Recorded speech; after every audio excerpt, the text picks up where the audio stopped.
Dieu. Elle dit que William Marion Branham est désormais dans le faux. Il n'a pas accompli sa mission. Mission inachevée. Voilà pourquoi les pasteurs d'Ituku, les pasteurs Caleb sont dans la confusion. Ça, c'est selon elle. Mais elle dit que Dieu est descendu au Congo-Brazzaville et a choisi Maman Laurence pour continuer l'œuvre que Branham n'a pas pu achever. C'est sans commentaire, je n'ai fait que reprendre ce que la bonne dame a dit, mais ce n'est pas là le débat. Ce que je retiens de ses propos, c'est que William Marion Branham fut maçon. C'est-à-dire que il s'est détourné du chemin de Dieu pour aller dans les loges maçonniques. Et pourtant dans les loges maçonniques aussi, on parle de Dieu, on parle du Gadlou, le grand architecte de l'univers. Bonjour, pasteur Caleb. Bonjour, pasteur Mbota. Bonjour, monsieur le journaliste. Voilà, nous allons partir comme d'habitude, avant qu'on puisse décanter, avant que le chrono ne puisse être tenu par Karine Blanche-Kanda et Roland Brice-Maïlou. Les téléspectateurs en pensée. Je vous donne 2 minutes. Ça n'a rien à voir avec la prise de parole parce que vous aurez 3 prises de parole chacun. Je vous donne 2 minutes pour nous expliquer cette histoire de la nuée parce que les téléspectateurs veulent qu'on revienne là-dessus. 2 minutes chacun pour nous éclaircir le voyage de Houston, la nuée, qu'est-ce qui s'est réellement passé. Pasteur Mbota, on vous donne 2 minutes pour nous expliquer sur la nuée, qu'est-ce que vous disiez dernièrement. Merci, monsieur le journaliste. Et sur la nuée, ce que je disais dernièrement, c'était de présenter que la nuée n'avait aucun rapport avec le ministère de William Branham. Pourquoi? Pourquoi est-ce qu'il n'avait aucun rapport? Parce que William Branham ne savait rien à propos de la nuée. Il n'avait aucune connaissance qu'il y avait une nuée qui a été photographiée. Et lorsqu'il a raconté son expérience qu'il a passée à la chasse, en date du mars, c'est-à-dire le 6 mars 1963, William Branham ne savait pas qu'il y avait un nuage qui a été photographié. Et c'est quelques temps après qu'on lui a apporté cette photo qui a été publiée dans Life Magazine le 17 mai 1963. Alors William Branham va commencer à insérer ces nuages-là dans les versions de ses faits. Mais la toute première déclaration, je l'avais lue ici, William Branham dit que lorsque j'ai regardé pour voir quand est-ce que la photographie a été faite, je me suis rendu compte que cela a été fait 2 jours avant ou 2 jours après que j'ai été sur la montagne. Mais c'est en 65, progressivement, que William Branham change les versions des faits pour dire qu'il était témoin de la formation de ce nuage. Il dit que les anges l'avaient quitté et quand ils sont montés dans les airs, alors la science a photographié ce nuage-là. Il ne s'arrête pas là. William Marion Branham se contredit. Non, parce qu'il n'était pas. Parce que c'est long. Ok, on va très vite. N'allez pas dans les détails. Ok, avant que William Branham puisse aller chasser, William Branham s'est rendu à Houston. En date du 4 mars 1963, il a tenu une réunion là-bas à Houston. Il a prêché une prédication intitulée Un absolu. Et c'est après cette réunion d'Houston qu'il s'est rendu à sa partie de chasse, auquel il a raconté avoir passé une expérience avec les anges. Mais pendant que William Branham partait à la partie de chasse, même à son voyage d'Houston, la nuée était déjà photographiée en date du 28 février. Maintenant, la question qui se pose aujourd'hui, pourquoi William Branham s'est-il permis de mentir à l'humanité tout entière en tenant ce nuage publié, ce nuage photographié le 28 février, et en disant que je me tenais juste en dessous de ce nuage pendant qu'il était photographié, alors qu'il n'était pas là. Pasteur Caleb Ipongola, vous avez écouté le pasteur Mbota à propos de la nuée. Il pense que William Branham a menti. Et justement, la vision de William Marion Branham s'écroule puisque la nuée est simplement une nébuleuse. Merci beaucoup, monsieur le journaliste. Je suis très content de me tenir ici, sur ce plateau, pour prouver aux gens qui nous suivent que mon ami frère Boris ne sait pas ce qu'il est en train de dire. J'ai fait pour vous, si vous voulez, une compilation sur toutes les citations au sujet de la nuée. Et ici, donc, je pourrais vous remettre l'exemplaire, les 28 différentes appellations de la nuée par William Marion Branham. Donc vous pouvez voir où Frère Branham lui-même est en train d'expliquer au sujet de la nuit. Comme je vous ai dit la dernière fois, d'abord c'est une vision que Frère Branham a reçue des années avant. Et il raconte la vision la toute première fois, le 30 décembre 1962, dans le sermon qu'il a prêché au Branham Tabernacle, son église. Monsieur, est-ce le signe de la fin? Où il explique comment est-ce que le Seigneur lui a montré une vision en 3 phases, 3 constellations. La constellation des moineaux, la constellation des colombes, et puis enfin, la 3e constellation, celle des anges. Alors je lis pour vous faire voir que Frère Branham était là.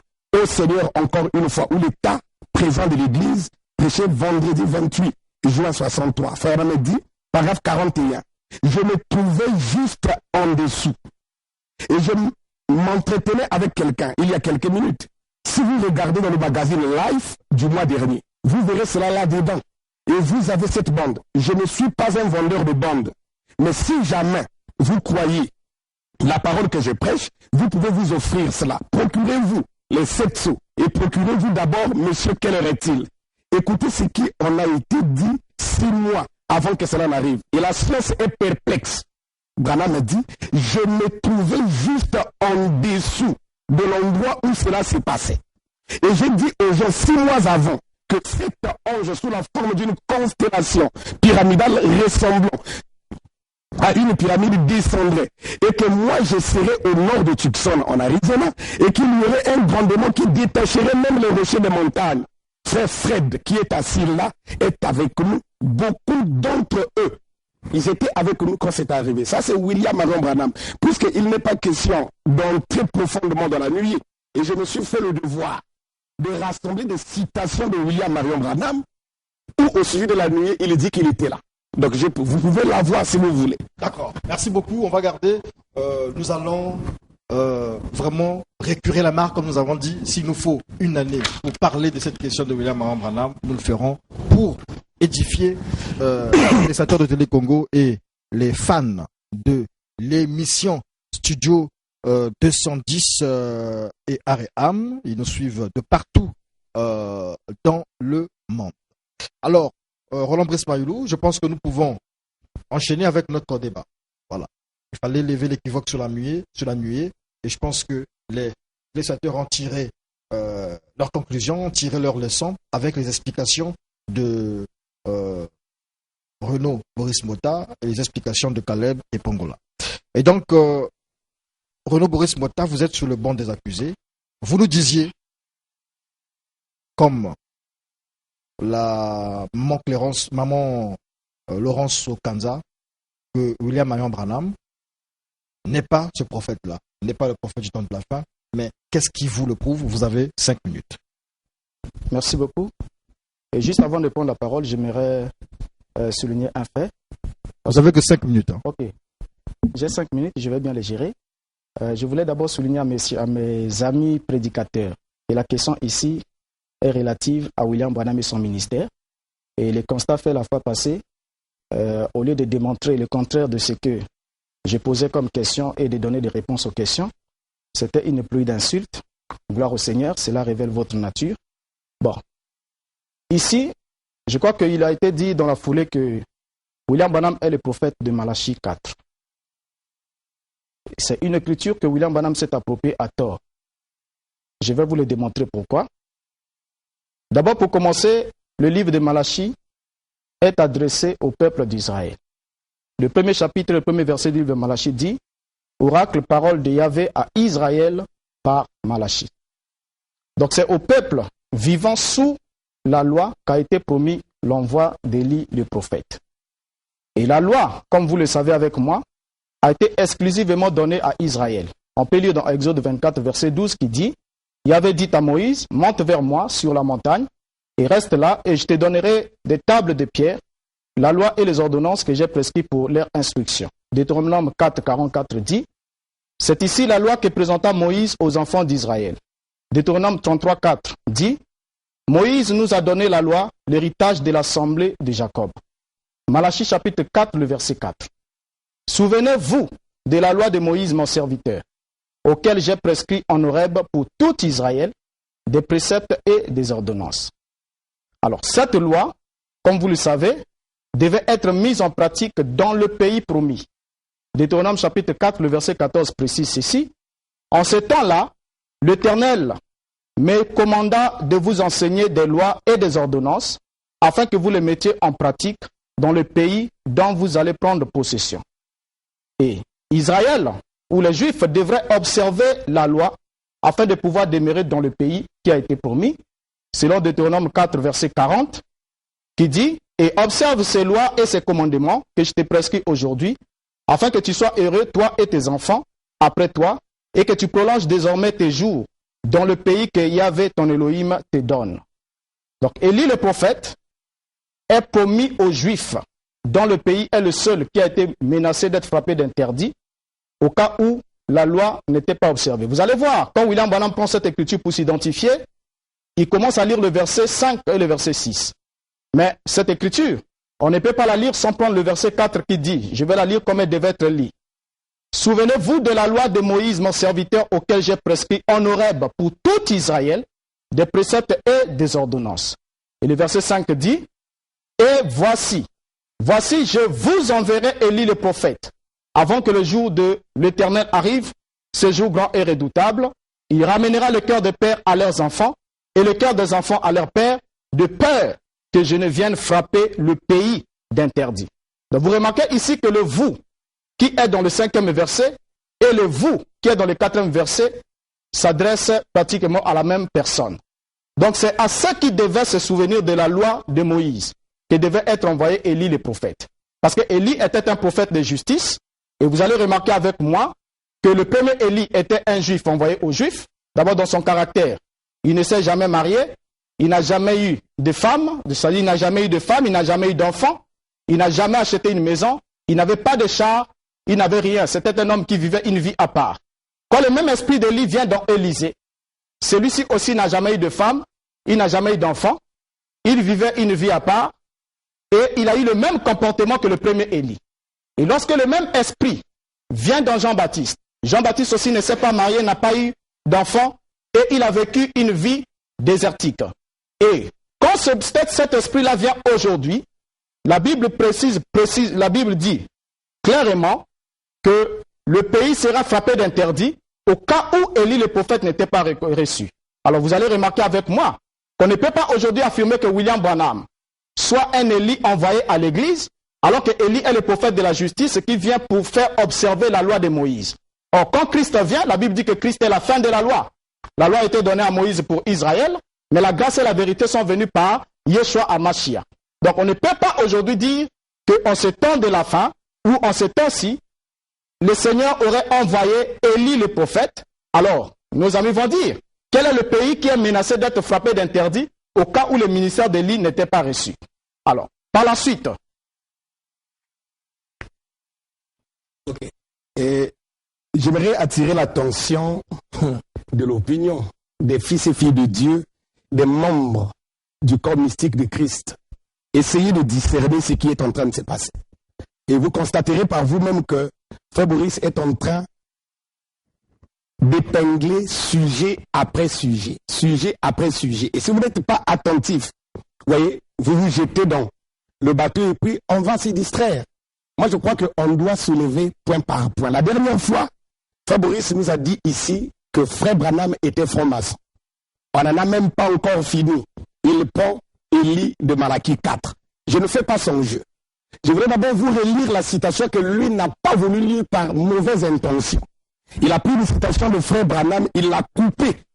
Il lit la moitié, il ne veut pas lire le fond pour influencer la pensée de William Marion Branham. Et ça, c'est lamentable. En tant que prédicateur, il devra savoir.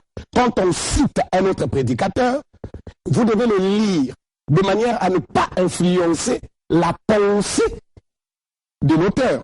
D'ailleurs, Frère Branham déjà commença à dire, dans le mariage et divorce précieux, 21 février 1965, le matin, paragraphe 20, il dit, et maintenant, à cause de mon ministère singulier et particulier ou étrange, on m'a traité de tous les noms, depuis Dieu jusqu'à un démon.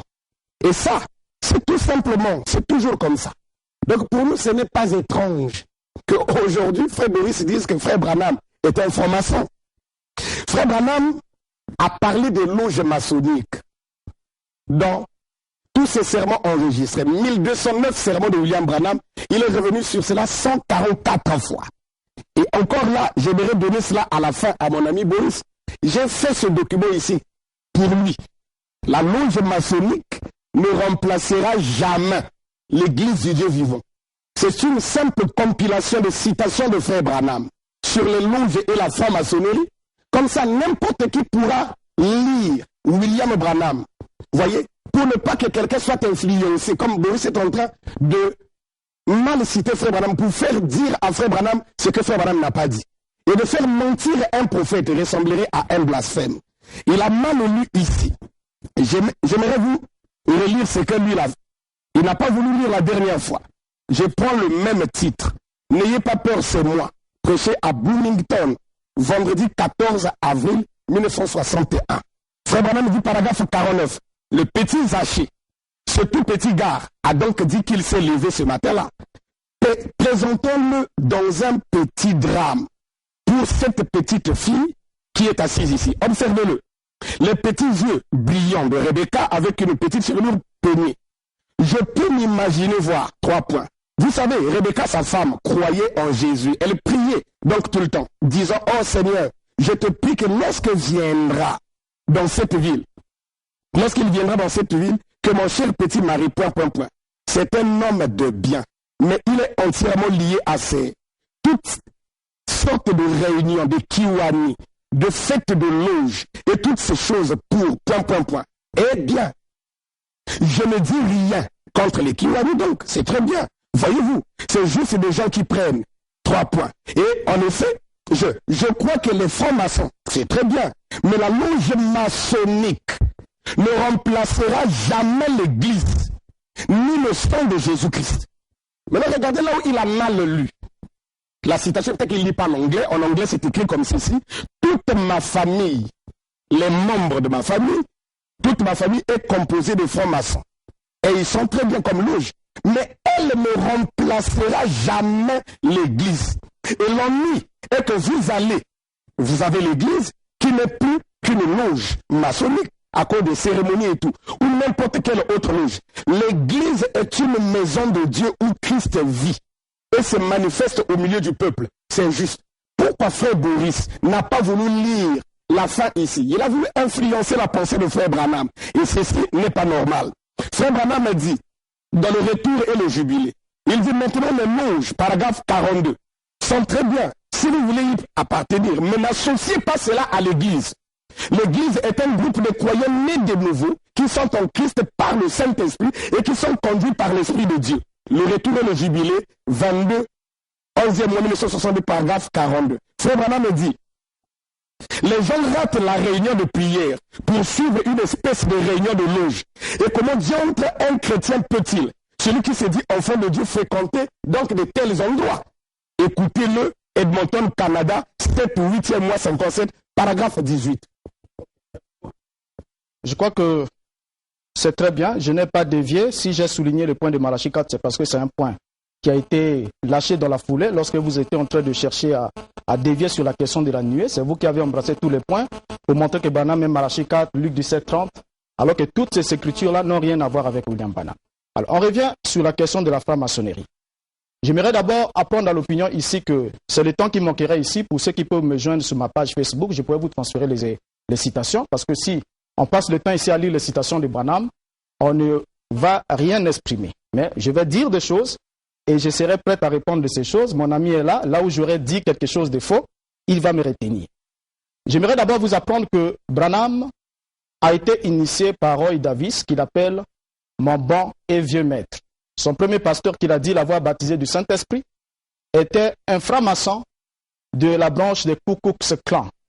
Et c'est pas étonnant. William Branham dit, je cite la citation ici, Dieu tient sa parole, prêché le 6 mars 1957, paragraphe, il dit, lorsque j'ai été converti et ai été ordonné dans l'église baptiste, j'ai eu un bon vieux maître du nom de Roy Davis.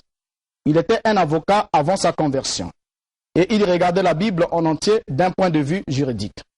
Et vous comprenez avec moi d'abord que le langage de traiter une personne comme un bon vieux maître n'est pas un langage chrétien parce que le Christ dit, vous n'avez pas un seul maître si ce n'est le Christ.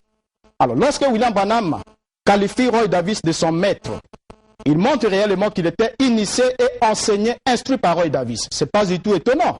On voit dans le ministère de William Branham, tout le ministère qui est influencé par des doctrines de Ku Klux Klan, comme la doctrine des deux lignées, la lignée pure ainsi que la lignée vile, qui a débouché à cet enseignement erroné, selon lequel Ève aurait eu des rapports sexuels avec Satan au commencement et qu'elle a produit Caïn, et de Caïn sont venus les Noirs, ainsi de suite, ce qui fait que les Ku Klux Klan discriminaient complètement les Noirs, ainsi de suite. Alors, pour dire que William Branham, on a mal lu la citation, je crois que mon ami se trompe réellement. J'aimerais lire encore une autre citation ici, qui va me retenir si je la lu mal. Il dit ceci, donc, que votre lumière luise devant les hommes. Prêché le 3 septembre 61, Jeffersonville, paragraphe 47. Il dit, la chose que nous voulons faire, c'est prêcher un évangile qui attire un monde affamé. Maintenant, comment allez-vous attirer un monde affamé alors qu'ils ne voient même pas d'où ils viennent, qui ils sont, ni où ils vont? Si vous ne prêchez pas un évangile qui élève Christ dans une atmosphère de vie jusqu'ici parmi nous maintenant, nous ne pouvons pas le faire. Il n'y a pas moyen de vous joindre.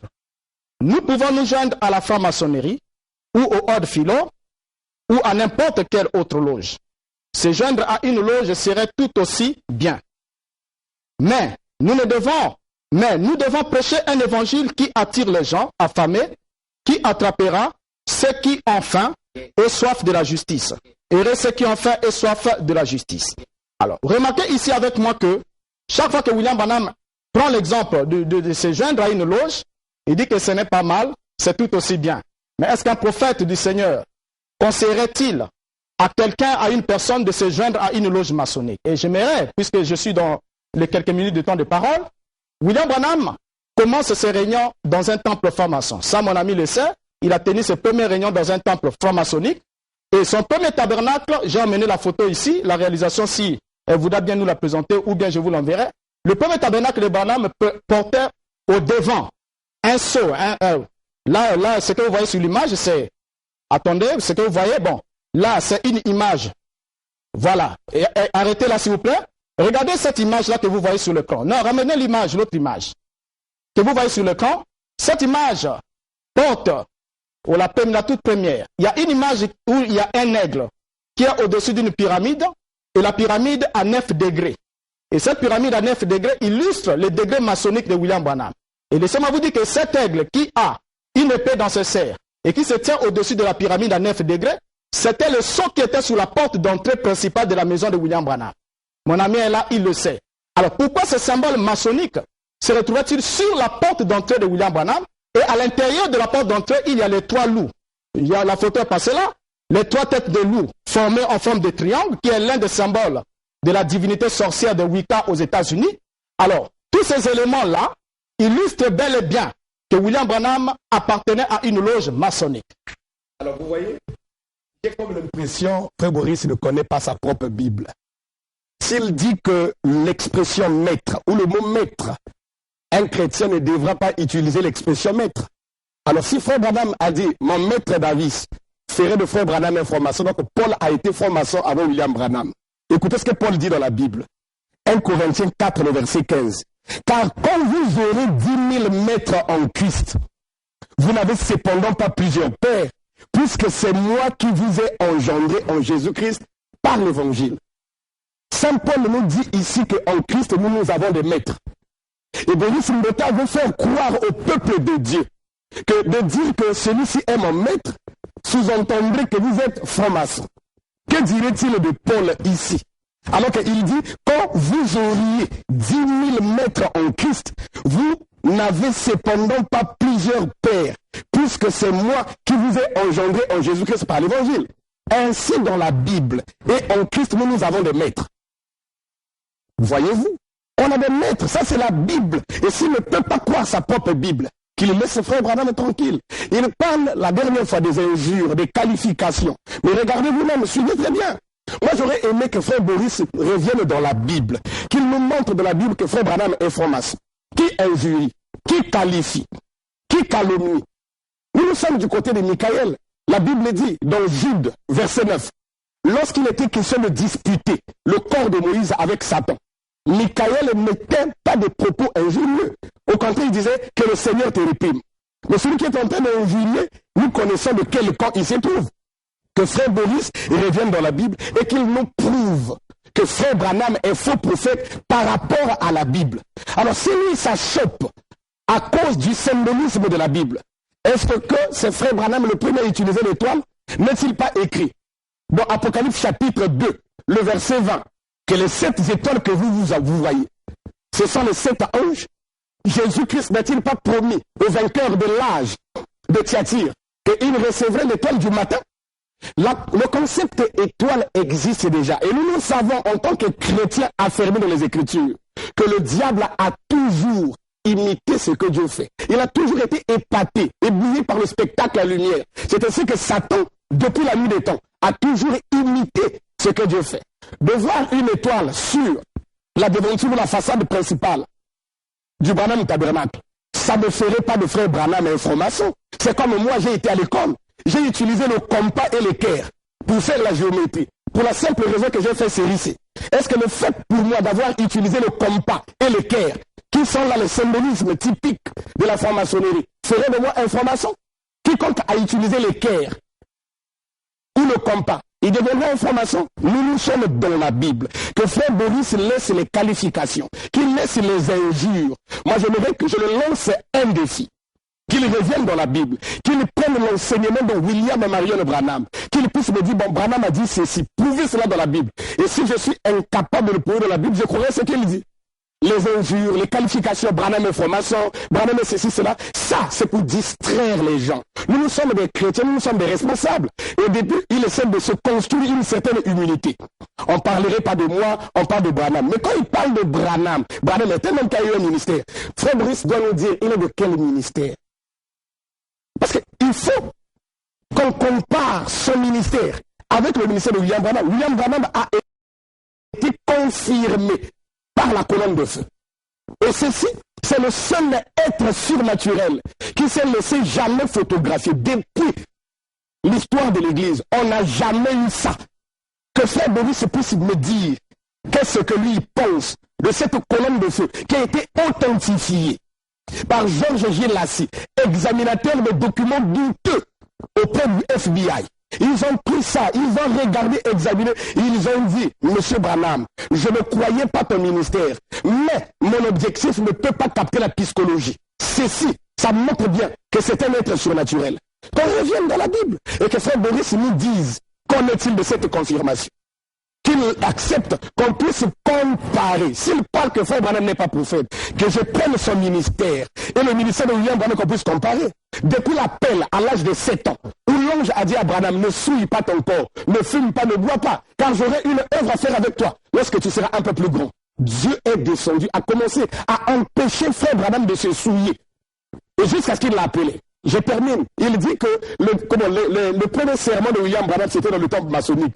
Il se trompe. Frère Branham a eu 33 heures et demie de ministère. C'est bien. Ici, s'il faut prendre les enseignements de William Branham, il y en a plein. Nous pouvons prendre d'abord un fait erroné où William Branham enseigne cette doctrine maçonnique selon laquelle Caïn serait ici. Il dit d'abord, il a plusieurs propos contradictoires. J'ai toutes ces déclarations, le pasteur le sait, je pourrais les lire si le temps était accordé.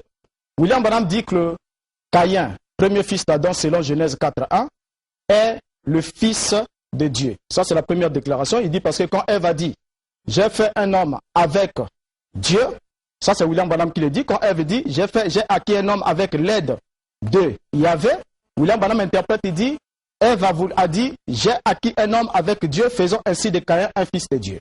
William Branham descend encore, il dit que Caïn est le fils né des rapports sexuels entre Satan et Ève. Ça, c'est l'un des points. Et il descend dans une autre déclaration, quand on lui pose la question, j'ai la citation ici, on lui dit, Frère Branham, expliquez-nous ta théorie selon laquelle Caïn serait né de Satan et Ève. William Branham dit, je n'ai jamais dit cela, j'ai dit que Caïn était le fils du serpent.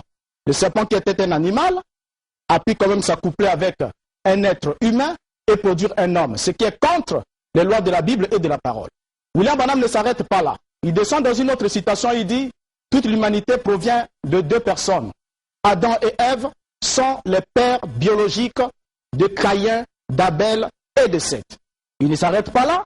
Il déclare encore que si toute l'humanité est mortelle, nous mourrons tous parce que nous sommes des hybrides, nous sommes tous nés de l'union sexuelle entre Satan et Ève. Du coup, on fait d'Adam un stérile, et si nous mourons aujourd'hui, c'est parce que nous sommes des hybrides nés des rapports sexuels de Lucifer avec Ève. Or, cette doctrine-là a un but.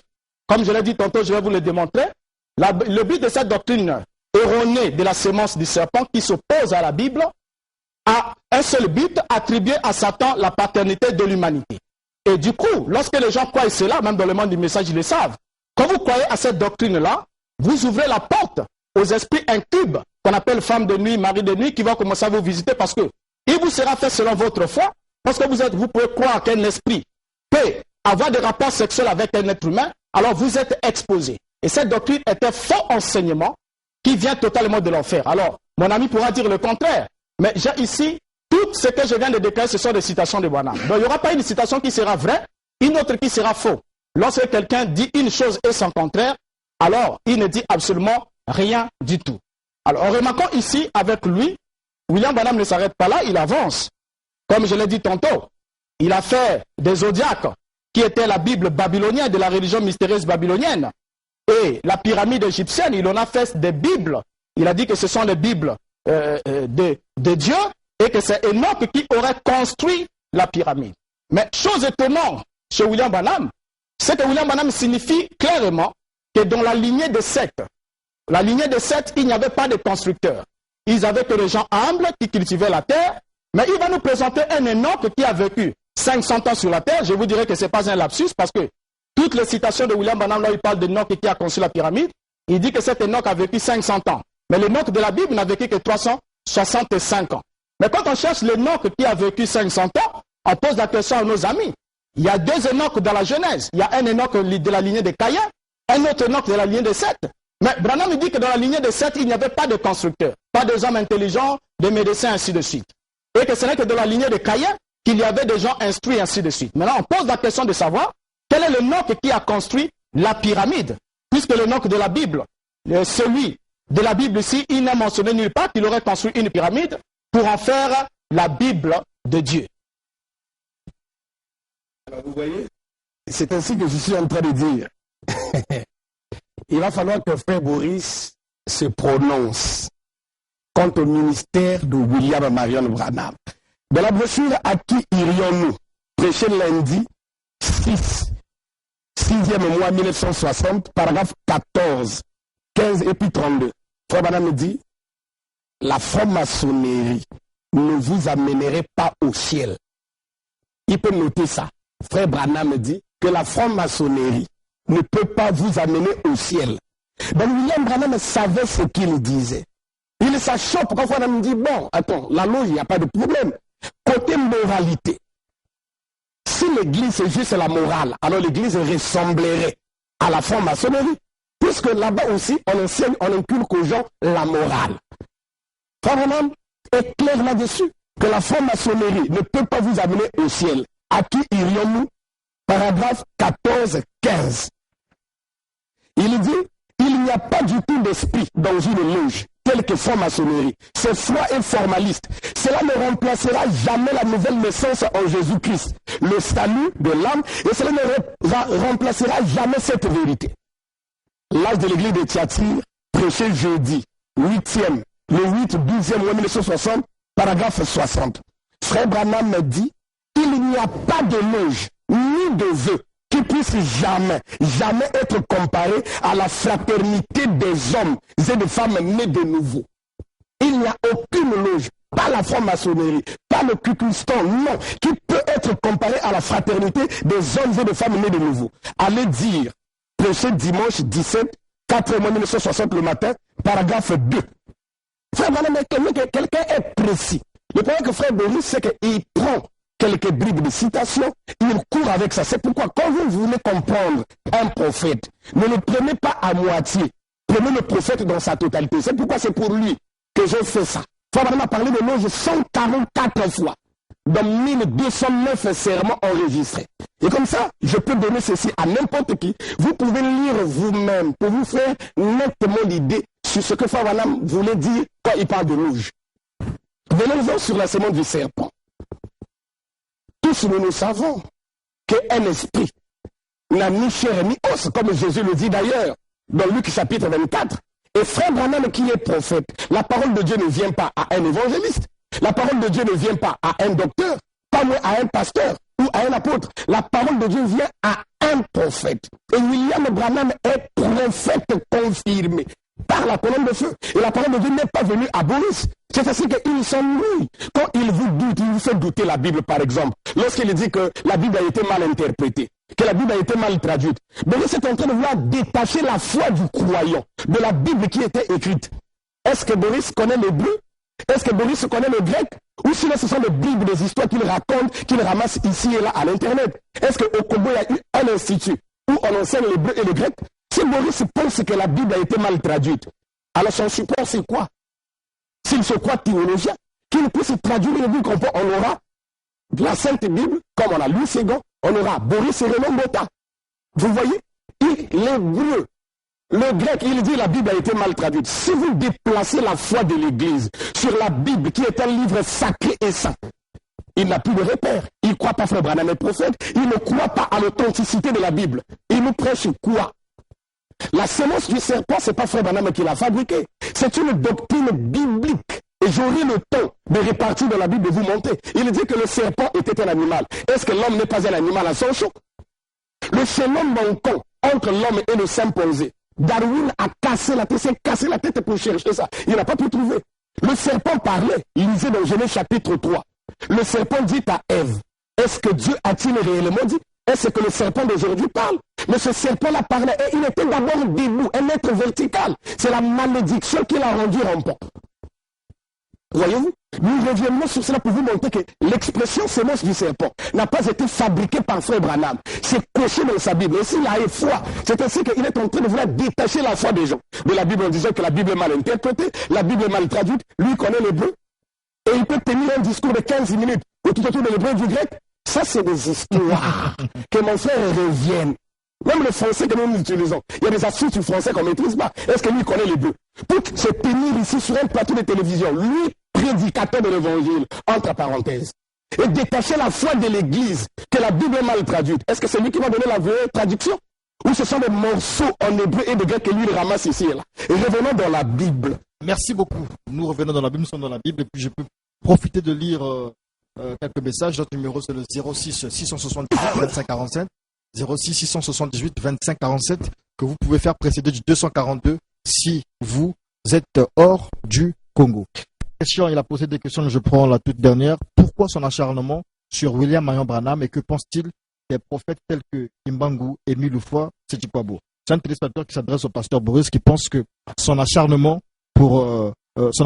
contre Marion William Branham n'a pas, ne vaut pas la peine. Et puis il y a un autre qui dit l'appel de France. Celui-là c'est pas un message anonyme. Celui-ci c'est pas un message anonyme, j'allais dire. Charles Bitindou, il dit bonjour, je voulais attirer votre attention. Je remarque que les représentants de William Branham insultent facilement. C'est mon fils de 6 ans qui m'a fait la remarque. Je suis d'accord avec le petit Charlie Bitindou du côté de la France. Du côté de la réalisation, un petit clip, ça nous permettra de faire passer le pasteur Dituku qui sera remplacé par qui remplacera le pasteur Caleb Epangola. Petit clip du côté de la réalisation.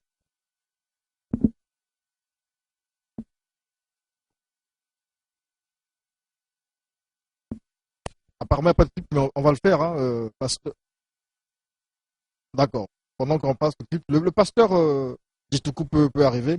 Et comme ça, je peux déjà annoncer à nos téléspectateurs, le débat il est tellement passionnant que comme nous travaillons pour les téléspectateurs, comme nous travaillons pour le peuple, nous allons enregistrer l'émission sur le débat autour de William Marion Branham et le débat se fera dans la salle de spectacle de Télé Congo, la grande salle de spectacle de Télé Congo, et l'émission sera, grand public. Nous appellerons les volontaires, donc vous nous appellerez au 06 678 25 47.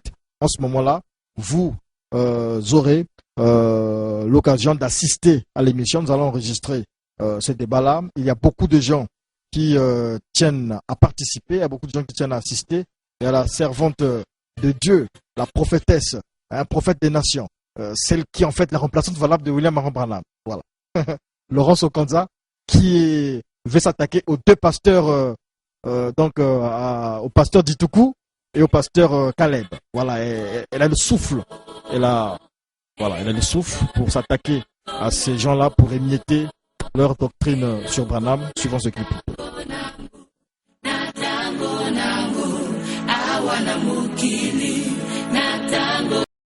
De permettre que les choses se passent bien. Pasteur Dituku, vous avez suivi celui qui est sur le banc des accusés, celui qui est au banc des accusés, Renaud Boris Mbota. Il s'est mis à parler face à celui qui partage presque la même vision que vous, le pasteur Caleb Epongola. Pasteur Dituku, vous avez la parole. Je vous remercie. 5 minutes. Oui, je vous remercie pour cette émission et je dis que je suis venu ici au nom du Seigneur Jésus-Christ. Comme vous m'avez appelé, je m'appelle Jean de Dituku. Je crois ce message depuis 1981. J'ai été baptisé au mois d'avril par le révérend pasteur Baruti Kasongo. Toute ma vie, toute ma jeunesse, je ne fais que croire ce message et le prêcher. Je ne suis pas étonné d'entendre des jeunes gens avec des petits esprits qui viennent, on ne sait pas d'où, pour attaquer le fondement de la vie. Je voudrais poser d'abord une petite question à ces jeunes hommes qui prétendent avoir été dans le message et qui est sorti parce qu'il n'a pas été bien enseigné, de me dire, avec votre permission, qui est-il? Parce que je ne peux pas. Non. C'est très important parce que je ne peux pas faire un débat sur la parole de Dieu, sur le prophète Branham, avec un homme que l'on ne connaît pas. Moi, je suis un prédicateur, je me suis présenté. Moi, je suis un témoin, et j'ai un témoin, et d'après la parole, pour prétendre prêcher la parole de Dieu, il faut être un témoin, ou il faut avoir entendu un témoin. Si tu n'es pas un témoin, si tu n'as pas entendu un témoin, tu n'as pas le droit de prêcher la parole.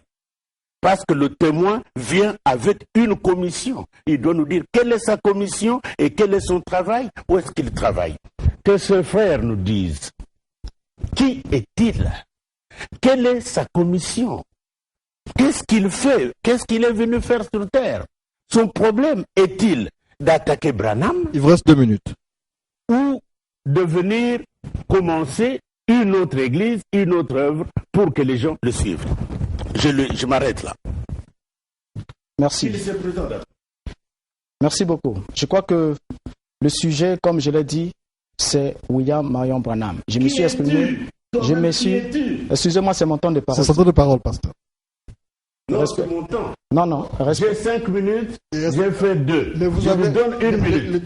Je lui donne 1 minute, qu'il me répond. Respectons les auditeurs, nous sommes assez âgés et adultes. Ne reprenez surtout pas le scénario de l'autre fois. Mais réponds-moi. Ok, ne reprenez pas ce scénario-là parce que c'était... Réponds-moi, qui es-tu? Quelle est ta commission? Le pasteur Caleb connaît le pasteur Mbota, il a été au message. Quelle est sa commission? Parce qu'il est venu pour attaquer Branham. Sa commission, c'est quoi? Ok, je vais me présenter à vous. J'étais croyant de ce message de William Branham. Vous ne me connaissez pas, mais le pasteur Caleb me connaît parce que vous m'avez rencontré. Quelle est ta commission? La commission, c'est celle de la parole. Le débat n'évolue pas. On va faire évoluer le débat. Celui-là. Allez-y. Vous comprenez? Alors. Bon, je récupère mes paroles. Non, vous avez fini. Vous m'avez accordé 1 minute. Non. 1 minute. Vous avez fini. C'est mon temps de parole. Caleb te connaît. Moi, je reviens ici avec mes 2 minutes. S'il vous plaît. C'est moi. C'est mon temps de parole. Et je crois que pour répondre à ces exigences-là qui sont posées ici, parce que le problème ici, c'est autour de William Marion Branham et son ministère, que je déclare être totalement faux et contraire à la parole. Et quand vous me dites, pasteur Dituku, que vous avez été croyant, vous avez cru sous pasteur Baruti, mais je vous apprends aujourd'hui que Baruti ne croit plus que William Branham était sur la montagne le 28 février. Il dit que Branham n'était pas sur la montagne le 28 février parce qu'il a le témoignage de la fille de Branham lui-même. Et l'équation qui reste difficile à équilibrer pour le pasteur Barouti, c'est de nous expliquer pourquoi William Branham, tenant ce nuage du 28 février dans ses mains, a pu déclarer qu'il se tenait juste en dessous. C'est ça qui est un mensonge absolu. Barouti ne croit pas que la nuée là a été photographiée, ou bien Branham a été sur la montagne le 28 février, mais l'équation qui lui reste à équilibrer, c'est de nous dire pourquoi il tient ce nuage dans les mains et il se proclame être celui qui était sous ces nuages-là. Alors, quand vous dites que vous avez plus le message, j'aimerais aussi apprendre aux téléspectateurs qui sont ici que vous avez eu une expérience très douteuse dans le message. Il y a eu un certain moment où vous avez fait beaucoup de bruit devant les télés, soutenant que l'homme devait se marier avec plusieurs femmes. La polygamie, c'était votre cheval de bataille, qui ne le sait pas. Est-ce que c'était le message de Branham? Vous aviez le Saint-Esprit à l'époque? Ou bien vous avez juste voulu couvrir votre libido sexuelle en voulant s'attribuer plusieurs femmes? Alors, quand aujourd'hui vous revenez pour vous repentir, pour dire, écoutez, la polygamie, ce n'était pas bien, voilà maintenant ce que c'est le message. Mais il y a eu un moment où vous avez dit le message, c'était la polygamie. Et aujourd'hui, vous revenez que vous êtes un croyant du message. Alors, la question ici, c'est sur William Branham.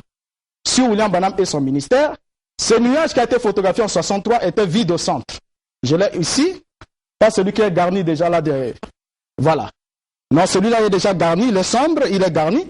Le nuage photographié le 28 février était vide au centre. Il n'avait aucune image. Je l'ai ici. Lorsqu'il a été photographié, il n'avait aucune image.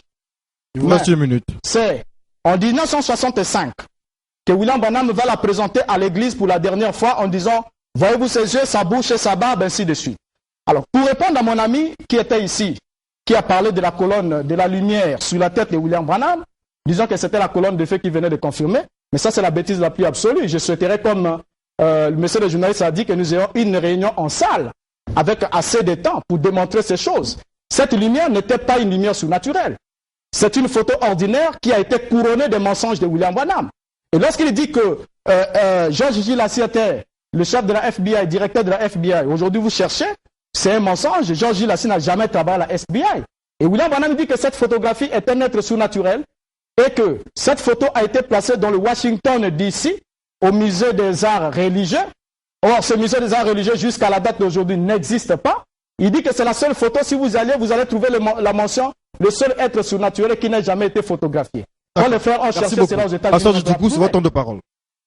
Merci. Vous avez remarqué que notre contradicteur n'a pas un ministère, il n'a pas une commission, c'est un aventurier.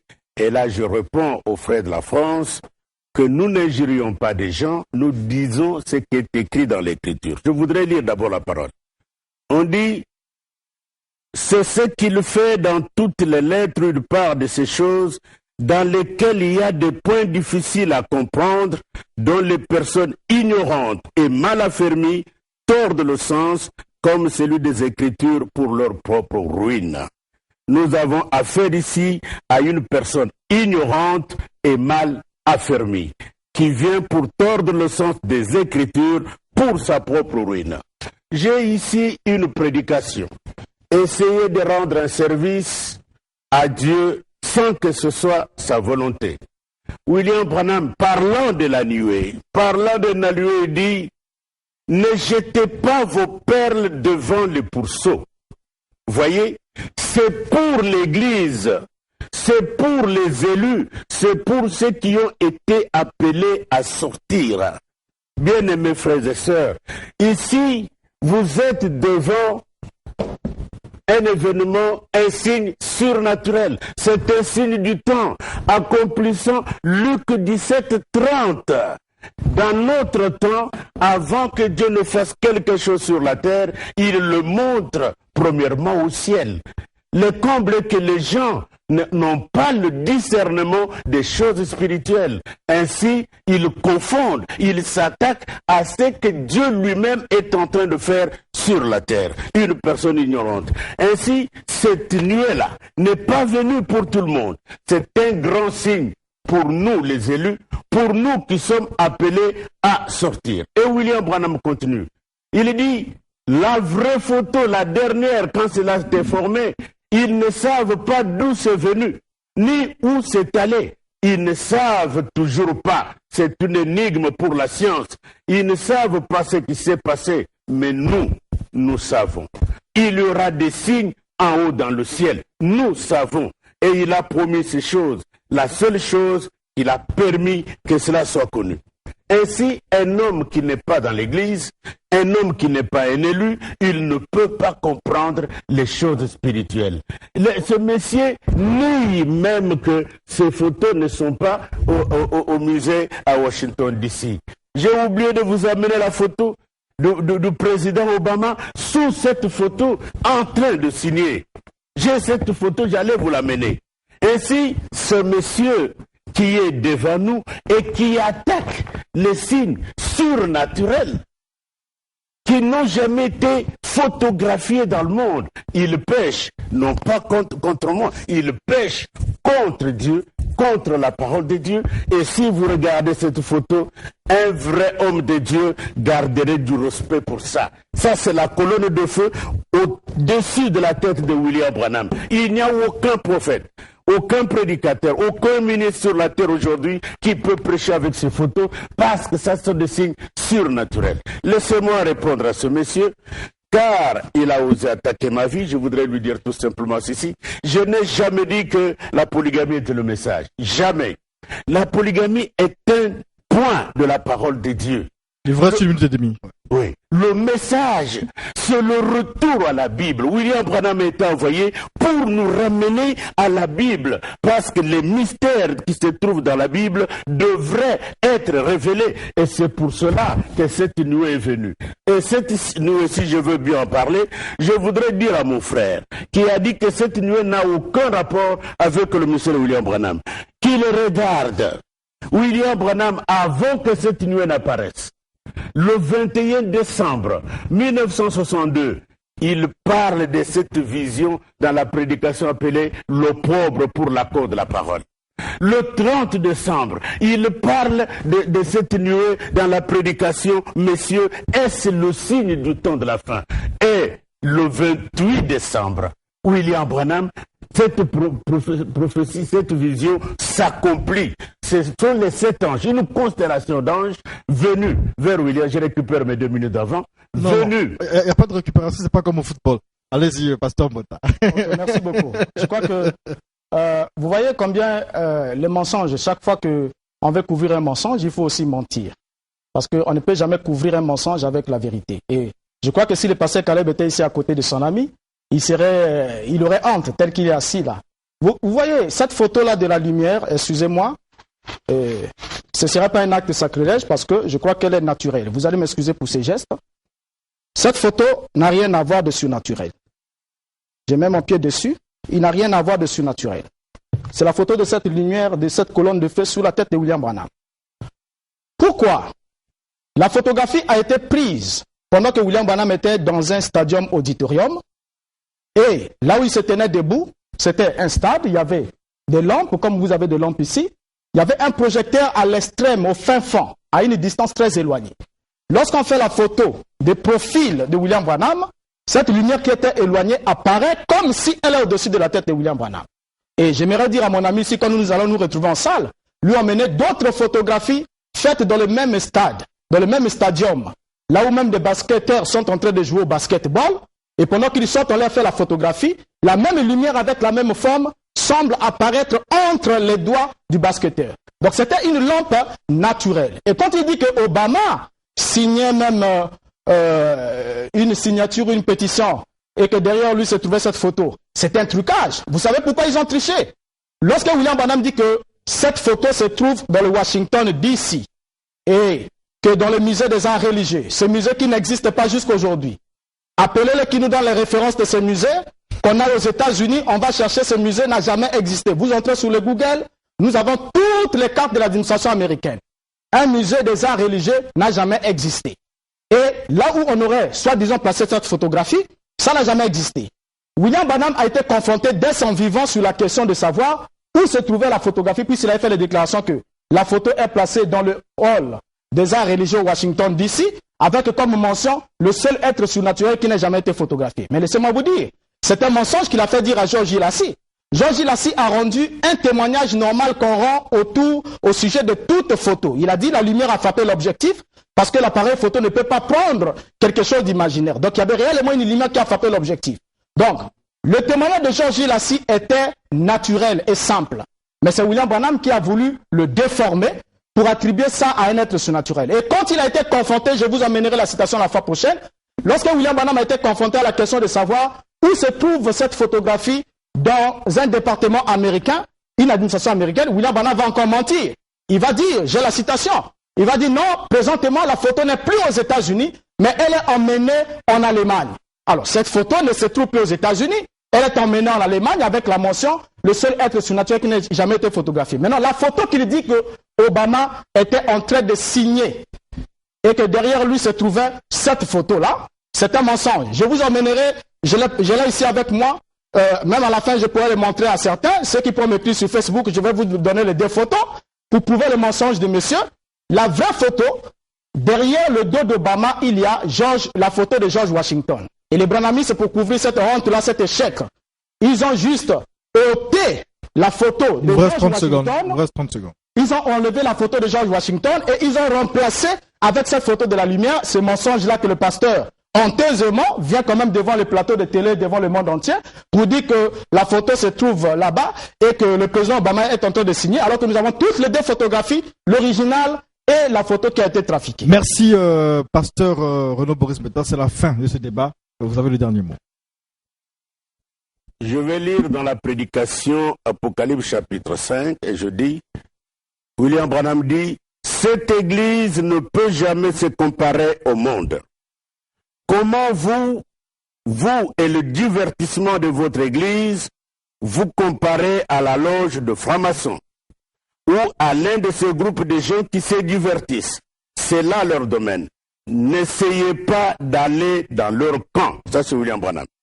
Mais nous savons quelque chose que n'ont pas. Nous avons Jésus. Que viennent ici, s'ils désirent quelque chose, demeurer en Christ. Nous avons Jésus. Ils ne peuvent pas avoir Jésus avant qu'ils viennent ici. Et lorsque nous allons là-bas, dans les loges des francs-maçons, nous sommes hors du camp. Et je vais lire dans la prédication du prophète, celui qui est en vous. Branham dit, voilà ce que j'essaie de vous dire. Ne perdez jamais confiance. Ne laissez pas Satan vous parler en mal de moi. Mais gardez cette confiance.